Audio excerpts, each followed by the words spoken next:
आज हम नया टॉपिक शुरू कर रहे हैं। यह आपने पहली बार देखा है। अभी तक की जो मैट्रिक्स हमने पढ़ी है वो आपने थोड़ा बहुत भी पढ़ा हुआ है।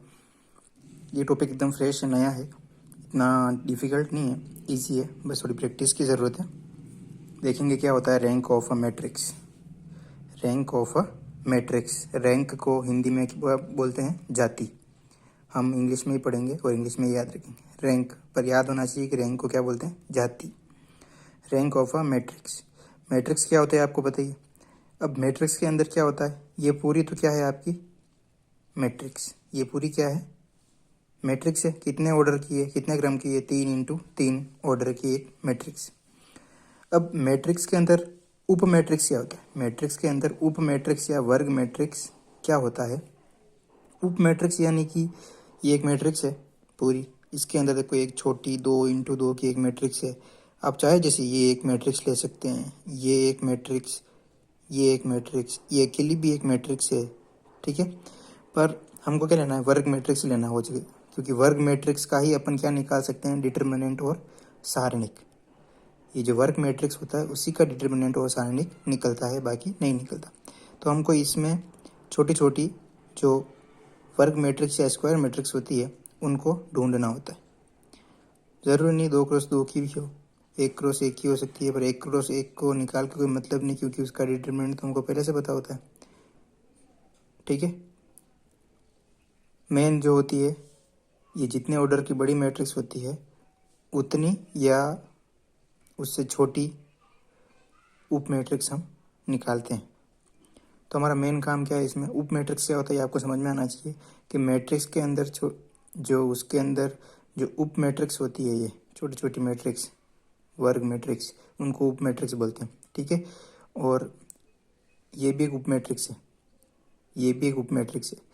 ये समान नहीं है, देखो इसमें एलिमेंट ज़्यादा और इसमें एलिमेंट 2 ही है। ये 3 एलिमेंट ऐसे ऐसे कॉलम में 2 एलिमेंट ही है, तो ये वर्ग मैट्रिक्स नहीं है। जितने इधर उतने नीचे वो होती है आपकी वर्ग मैट्रिक्स, आपको पता ही है, जितने स्तंभ उतने पंक्ति, तो वो वर्ग मैट्रिक्स कहलाती है। अब माइनर ऑफ अ मैट्रिक्स क्या होता है, किसी मैट्रिक्स की जो उपवर्ग मैट्रिक्स होती है, इस मैट्रिक्स की सारणिक तो क्या होता है, इसका पूरे का डिटर्मिनेंट या सारणिक निकाल तो वो इसका मतलब मोड ए निकालते तो वो इसका सारणिक कहलाता है। और अगर इस छोटी उप मैट्रिक्स का अपन क्या निकालें, सारणिक या डिटर्मिनेंट, तो उसको बोलते हैं माइनर या मैट्रिक्स की उप सारणिक, ठीक है। तो ये जितनी भी छोटी उपवर्ग मैट्रिक्स होती है उनका सारणिक क्या कहलाता है, लघु सारणिक या माइनर ऑफ मैट्रिक्स। माइनर समझ में आ गया। अब मेन जो आपकी चीज़ है रैंक, रैंक की डेफिनेशन क्या है ये जरूरी है वो समझना। देखो माना ए कोई मैट्रिक्स है तथा ये जो आर है एक ऐसा धन पूर्णांक है, आर कैसा है, पॉजिटिव नंबर है, धन पूर्णांक है, कि मैट्रिक्स ए का इस आर को, ए कोई मैट्रिक्स है, इसमें आर कोई पॉजिटिव संख्या है, उस आर को इस मैट्रिक्स की रैंक, ठीक है, कहेंगे। इस मैट्रिक्स ए की क्या बोलेंगे, रैंक कहेंगे। कब, जब ये 2 कंडीशन क्या हो जाए, सेटिस्फाई। इस आर को ही रैंक बोलेंगे जब क्या, ये 2 कंडीशन क्या हो जाए, सेटिस्फाई।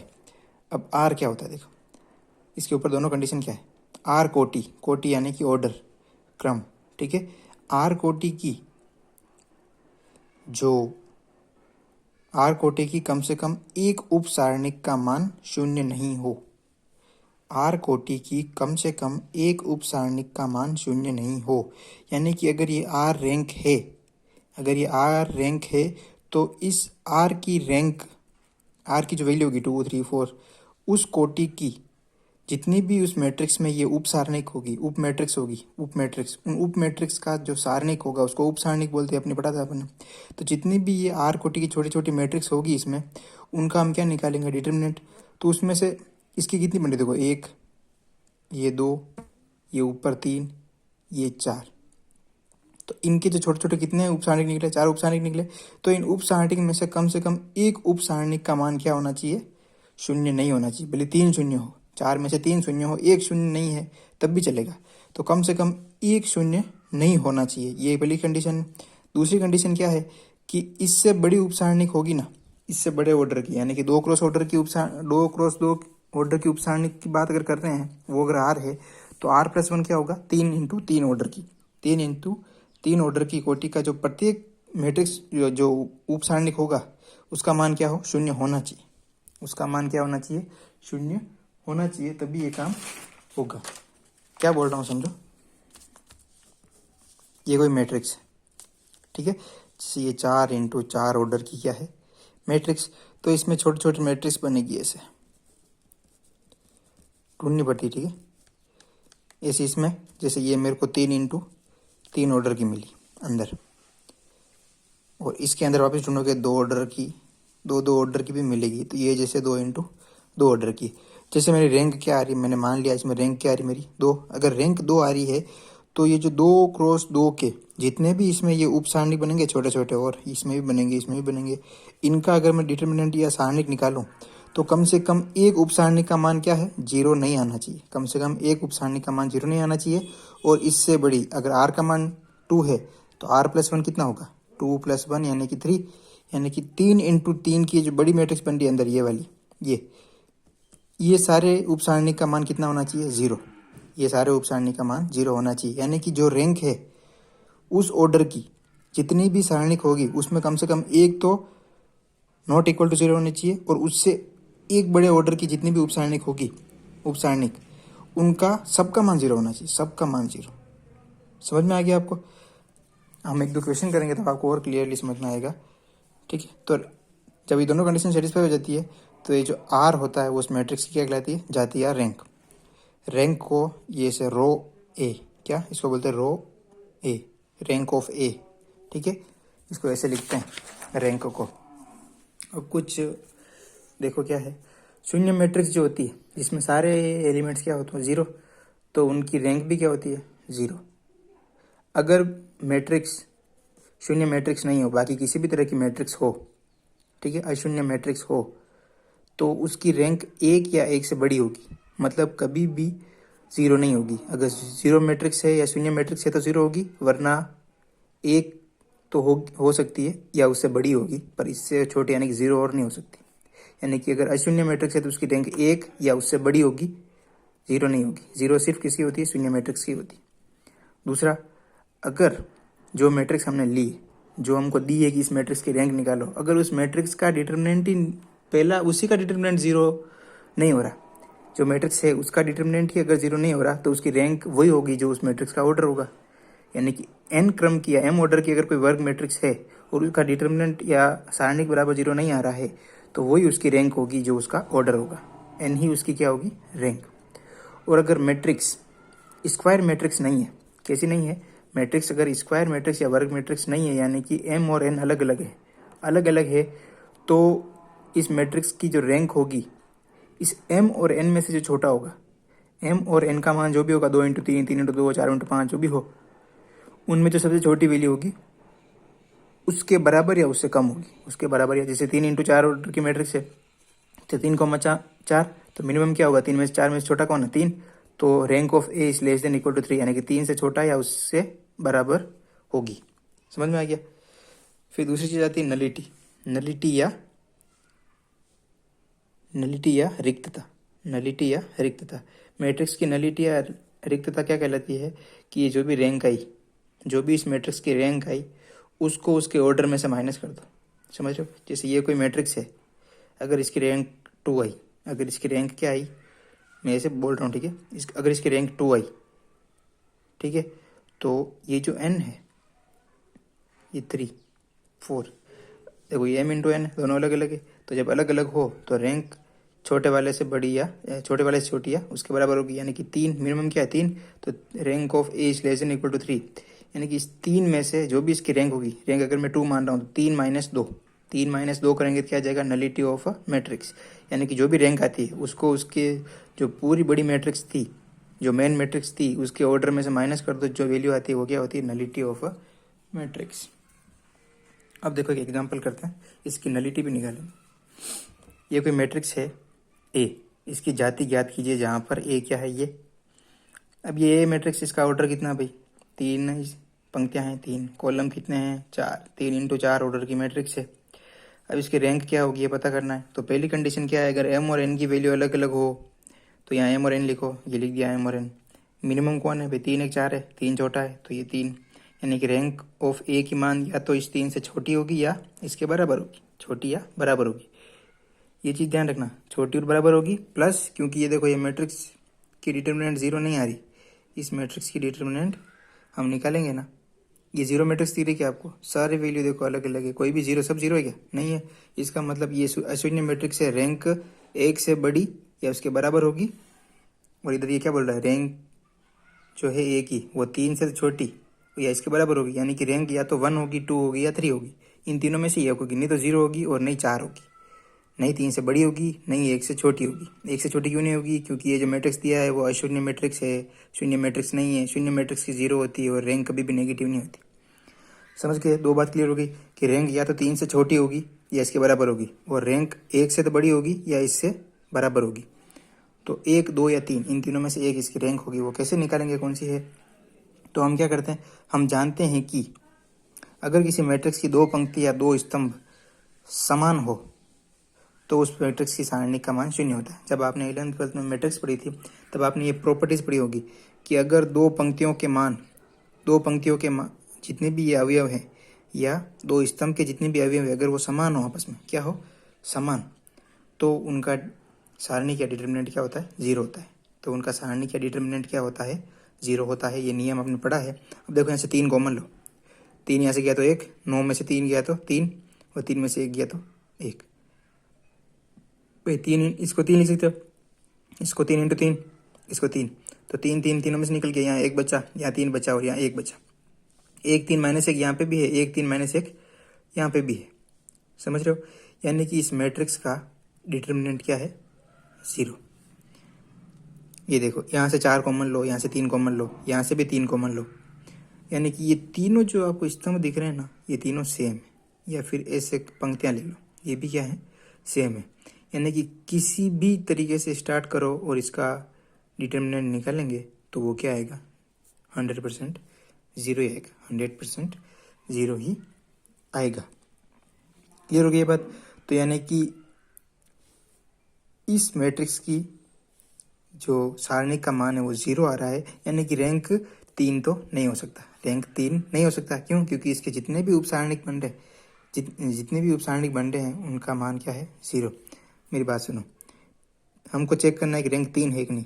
तो इसमें 3 इंटू 3 की कितनी मैट्रिक्स बन रही है, एक तो ये बन रही है 3 इंटू 3 की, एक ये बन रही है, ठीक है।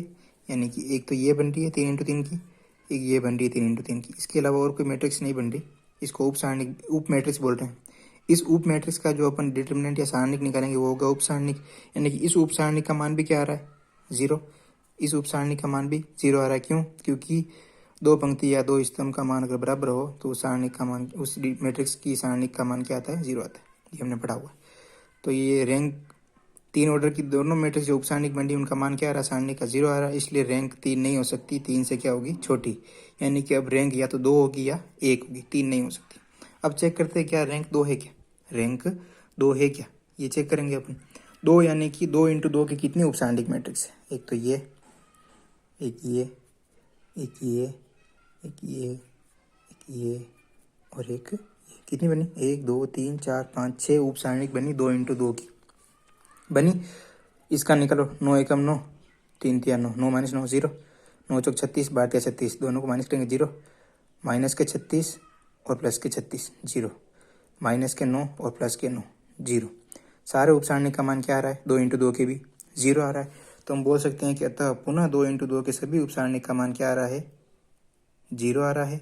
इसलिए रैंक ऑफ ए 2 भी नहीं हो सकती, ए की रैंक 2 भी नहीं हो सकती, क्योंकि इसके भी जितने भी उपसारणिक है सबका मान क्या आ रहा है, 0 आ रहा है। अब सोचो, रैंक 2 नहीं हो सकती, 3 नहीं हो सकती, अब बच्चा क्या, रैंक 2 नहीं हो सकती, यानी 2 से छोटा। 2 से छोटा क्या होता है, 1, और 1 से छोटा क्या होता है, 0। 0 हो नहीं सकता, क्योंकि मैट्रिक्स कैसी होगा, शून्य मैट्रिक्स हो तभी 0 होता है, वरना 1 से बड़ा या उसके बराबर होता है। तो अब रैंक 2 भी नहीं है तो 1 ही बचा, तो रैंक 1 ही होगी, रैंक 1 ही होगी। समझ गए। ये एक एग्जाम्पल 2, इसकी जाति निकालनी है, ये मैंने आपको क्या दिया होमवर्क में, तो आप ये खुद चेक करेंगे कि इसकी जाति क्या आता है। ठीक है, आपको मैंने नोट्स भेज दिए हैं, ये क्वेश्चन उसमें से देखना और इसके रैंक क्या है वो पता करना। अब ये थ्योरम है, इनका स्टेटमेंट याद रखना। मैंने आपको प्रूफ भेज दिया, प्रूफ आता नहीं एग्ज़ाम में तो हम प्रूफ नहीं देखेंगे, सिर्फ हम ये थ्योरम जो है इसका स्टेटमेंट देखेंगे कि किसी भी मैट्रिक्स का अगर अपन रैंक निकालें तो उस मैट्रिक्स का रैंक और उसके ट्रांसपोज का रैंक दोनों क्या होते हैं हमेशा बराबर। यानी कि मैं आपको कोई मैट्रिक्स ए दे दूं और बोलूँ इसका रैंक बताओ, तो आप बोलोगे 2, आप बोलोगे 2। अगर 2 इसकी रैंक है तो अगर मैं बोलूँ चलो इसका तुमको पता चल गया, अब बताओ इसके ट्रांसपोज की रैंक कितनी है, तो आप क्या बोलोगे, वो भी 2। वो भी कितनी, 2। वो जो क्यों भाई, क्योंकि ये एक थ्योरम है कि किसी मैट्रिक्स और उसके ट्रांसपोज मैट्रिक्स दोनों की रैंक क्या होती है, बराबर। दोनों की रैंक क्या होती है, बराबर। सेम टू सेम अगर कोई ये पूछ ले कि अगर कोई मैट्रिक्स दे रखी ए और मैं बोलूँ उसकी रैंक कितनी है, 3, उसकी रैंक कितनी है, 3। और अब मुझे बताओ कि हर्मिशन जो उसकी ट्रांजुगेट मैट्रिक्स या ए स्टार मैट्रिक्स जो होती है उसकी रैंक कितनी होगी, तो आप क्या बोलोगे, 3। आप क्या बोलोगे, 3। वो बोलेंगे क्यों, तो आप बोलेंगे कि हमने पढ़ा है कि भाई ये एक थ्योरम है कि अगर कोई मैट्रिक्स ए है तो उसकी रैंक और उसके ट्रांसपोज मैट्रिक्स की रैंक और उसके ट्रांजुगेट मैट्रिक्स की रैंक, तीनों की रैंक क्या होती है, बराबर। तीनों की रैंक क्या होती है, बराबर। यानी कि रैंक ऑफ ए बराबर ए ट्रांसपोज बराबर ए स्टार, बराबर ए स्टार। क्लियर हो गया। यानी कि रैंक ऑफ ए ट्रांसपोज और रैंक ऑफ ए स्टार तीनों क्या होती है, एक ही होती है। तो अगर आपको कभी ए स्टार या ए ट्रांसपोज की रैंक पूछ ले तो आप ए मैट्रिक्स जो भी दे रखी है उसकी रैंक निकाल दो, आपका काम हो जाएगा, आपका काम हो जाएगा। ठीक है, यहाँ तक तो आपको रैंक समझ में आ गई होगी। ठीक है, रैंक निकालने के बहुत सारे मेथड है, 2-3 तरह के मेथड है। अपन क्या कर रहे हैं, एक तो अपन ने अभी देख लिया क्या करना होता है उसमें। एक और जो मेथड है उसके लिए अपने को एक बेस बनाना पड़ेगा, छोटी छोटी टर्म्स क्या होती है सब ये चीज़ हमको पता रखना पड़ेगा। इसलिए कुछ टर्म्स आ रही है जिनकी डेफिनेशन में लिखी हुई है, आपको भेजा भी है, तो हम ये टर्म्स देखेंगे क्या है और क्या नहीं। सबसे पहले तो ऑर्डर्ड पेयर या क्रमित युग्म क्या होता है। क्रम यानी कि एक क्रम होता है, इसके बाद ये, इसके बाद ये आएगा, इसके बाद ये आएगा। युग्म यानी कि जोड़ा, युग्म यानी कि जोड़ा। क्रमित युग्म कैसे निकालते हैं, ए और बी अगर आपको कोई सेट दिया है, ए और बी कोई दिया है सेट या समुच्चय, उसमें एलिमेंट्स होंगे, उसमें क्या होंगे, ए में कुछ एलिमेंट होंगे और बी में भी कुछ एलिमेंट या अवयव होंगे। तो इसमें यह है कि अगर ए पहले लिखा है क्रॉस बी बाद में लिखा है, ए पहले और बी बाद में लिखा है, तो जो इस बॉक्स में ये जो ब्रैकेट दिख रहा है इसमें 2 एलिमेंट आ रहे हैं, एक ये नहीं ये, तो जो पहला एलिमेंट आएगा वो तो किससे आएगा, ए से, और जो दूसरा एलिमेंट आएगा वो बी से। जो आगे उसमें से पहला एलिमेंट, जो पीछे है उसमें से पीछे वाला एलिमेंट, ठीक है, वो उसका एलिमेंट होगा और ये इसका एलिमेंट होगा हमेशा। ऑर्डर यानी कि ये फिक्स है, आगे जो होगा वो आगे वाले का अवयव होगा, पीछे जो होगा वो पीछे वाले का अवयव होगा। ठीक है, अब यहाँ पे ए क्रॉस बी लिखा है, जरूरी नहीं यहाँ पे ए क्रॉस बी हो। ये देखो ए क्रॉस बी क्रॉस सी 3 आ गए, तो इसको ऑर्डर ट्रिपल, ठीक है, ट्रिपलेट, इसको बोलते हैं ट्रिपलेट। 3 है इसमें इसलिए ए बी सी, तो पहला ए का, दूसरा बी का, तीसरा सी का। ऐसे ही अगर चलता जाए एन तक हो तो पहले का, दूसरे दूसरे का, तीसरे का, ऐसे एन वाला जो होगा वो एन वाले का एलिमेंट होगा। ठीक है, उनको लिखते कैसे, x1 x2 up to xn तक, इस तरह से। दूसरी बात, ये तो समझ में आ गया कि वेक्टर को लिखते कैसे। ठीक है, पंक्ति और स्तंभ सदिश का निरूपण। ठीक है, पंक्ति या स्तंभ सदिश का निरूपण कैसे लिखते हैं उनको। पंक्ति सदिश को लिखने का तरीका है R1 R2 ऐसे Rn तक, R1 R2 ऐसे Rn तक। ठीक है, तो R1 के अंदर A11 A12 A1n ये एलिमेंट आते, ठीक है। ये R1 सदिश या R2 सदिश Rn तक सदिश है। इसमें R1 के अंदर कौन कौन है, A11 A12 A1n, ये R1 का मान है। बीच में कोमा नहीं है, ध्यान रखना, ठीक है ना, बीच में कोमा नहीं। ये क्यों है, हमने जो मैट्रिक्स देखी थी उसमें जो पहली पंक्ति होती है उसको R1 नाम दिया, दूसरी पंक्ति उसको R2 नाम दिया, इस तरह से हर पंक्ति को अपना नाम दिया। ये R1 पंक्ति है, ये R2 पंक्ति है, R3 पंक्ति है, इस तरह से ये RMV पंक्ति है, ये RNV पंक्ति है। ठीक है, तो R1 में कौन कौन से आ रहा है, A11 A12 A3 A1n, ये मैंने आपको समझाया था कि इसको कैसे बनाते हैं। 1 का मतलब क्या है, यानी कि पहली पंक्ति और पहला कॉलम। 1 यानी कि पहली पंक्ति, यानी कि 2 यानी कि दूसरे कॉलम। ये इनकी स्थिति बताता है, ये फिक्स होती है। A11 1 2, आर की वैल्यू 1 है तो यहाँ आगे 1 1 1 ही रहेगा, क्योंकि कॉलम का कुछ बोला नहीं इसने, तो कॉलम 1 क्रम वाइज चलेगा 1 2 3 4 अप टू n तक। ठीक है, R2 में आगे 2 2 2 2 चलेगा, पीछे 1 2 3 गिनती चलती जाएगी। और जब कॉलम लेंगे तो कॉलम में पीछे वाला जैसे 1 है, अगर C1 है तो पीछे 1 रहेगा और आगे बदल जाएगा 1 2 3, और कहाँ तक है M, तो M तक। समझ गए? ये इस तरह से R1 में कितने एलिमेंट है, R2 में कितने एलिमेंट है, सेम एलिमेंट है, पर ये R1 R2 इनको बोलेंगे। अगर C1 C2 की बात करूँ तो ये खड़े लेंगे, A11 A21 AM1 तक, A12 A22 AM2 तक। इस तरह से जो ये होंगे ये आपके कहलाएंगे स्तंभ सदिश, ये आपके कहलाएंगे पंक्ति सदिश। तो स्तंभ सदिश और पंक्ति सदिश क्या होता है आपको समझ में आ गया। फिर दूसरी बात, अब इन सदिशों को जोड़ते हैं कैसे, गुणा कैसे करते हैं, ये वाली बात। ठीक है, तो दो सदिशों की समानता, ठीक है, समानता वाली बात देख लेते एक बार कि एल्फा और बीटा कोई सदिश है। एल्फा में कौन है, A1 A2 एन तक, B1 B2 Bn तक B में है। तो एल्फा और बीटा बराबर कब होंगे, एल्फा और बीटा बराबर कब होंगे, जब A1 बराबर क्या हो B1, पहले वाला पहले के बराबर, दूसरे वाला दूसरे के बराबर, तीसरे वाला तीसरे के बराबर। भाई एल्फा और बीटा क्या है, ये दोनों, इन दोनों का शॉर्ट नेम है। अगर ये दोनों बराबर है तो जो संगत अवयव होंगे वो भी क्या होंगे, बराबर, यानी कि A1 बराबर B1, A2 बराबर B2, A3 बराबर B3, An बराबर Bn, इस तरह से। ठीक है, यानी कि हर एक संगत अवयव क्या होंगे, बराबर। दूसरी बात, अगर मैं इन दोनों को जोड़ने की बात करूँ, एल्फा और बीटा को जोड़ो तो पहला वाला पहले के साथ जुड़ेगा, दूसरे वाला दूसरे के साथ जुड़ेगा, यानी कि A1 plus B1, A2 plus B2, A3 plus B3, An plus Bn। समझ में आ गया। मैं बोलूँ कि इस एल्फा को किसी अन्य अचर ए से गुणा करो, किसी अन्य अचर ए से गुणा करो, तो ए सबके पास आ जाएगा गुणे में, ए सबके साथ। ठीक है, ए सबके साथ लग जाएगा। समझ में आ गया। A into A1, A into A2, A into A3, इस तरह से ये चलेगा। अब नेक्स्ट एक छोटी सी चीज़ और देख लो, क्या होता है प्रॉपर्टीज़।